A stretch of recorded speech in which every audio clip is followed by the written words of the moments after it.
Game 2. These first moves are the same as in the first game, so I'm not gonna comment them. Bishop b6. Black anticipated that white is gonna push d4, so that's why he backed off in advance. d4. Queen protects, sets up a trap to take, and then take the pawn, as we have seen in the last video.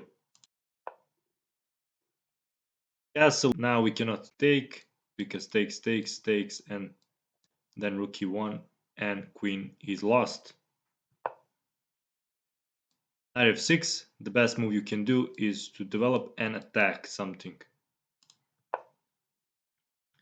d4 looks tempting, but it is actually bad because you are blocking this bishop. Also, you're opening this bishop, which is really strong now. And lastly, you shouldn't move pawns in the opening, you should develop your pieces.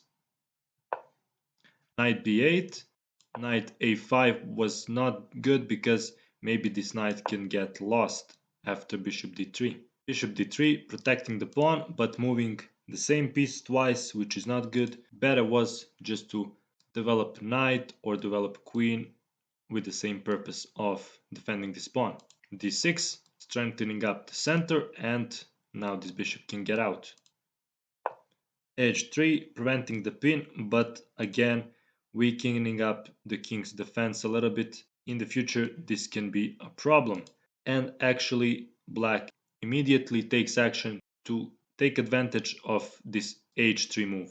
You may think, what is black doing? h6, also weakening up the king, but actually king did not castle yet, so this is actually a preparation for an attack. We want to play g5 and push g4. Then the g file is going to be open. We can put the rook here, attack the king. Now this bishop is ready, this bishop is ready. Attack is looking really good. Queen e2, developing a queen. g5, continuing our attack. Knight h2, trying to prevent this advancement. But still, black plays g4. He doesn't care about sacrificing this pawn as long as he can open lines to attack white's king. Takes, practically forced because black was threatening to take here and that would be a disaster. g8, attacking the pawn, and now white plays another big mistake, takes the pawn instead of trying to neutralize black's attack. Better try was to neutralize this bishop a little bit and not take a pawn where your king is in a big danger. Now black takes this pawn, white cannot really take here because after takes, let's say queen c2, bishop f3, and now the threat is to take here and to checkmate on h4. If white tries g3, then still queen h4 is mate.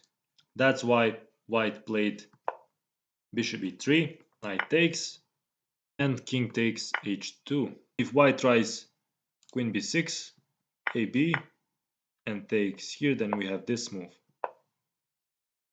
And the best way here to win is takes on g2, bishop h3. So there is two different ways to lose here, and that is to play king g1 and get checkmated this way, or king h2 takes and takes a lot of material. So instead this move, now queen goes to h4, only move, queen h3. And now there is no way white can avoid a mate. Let's say g3, f3, and just take here and mate. Or f3 takes and mate. That's it for this video. Thanks for watching, hit a like and see you in the next one.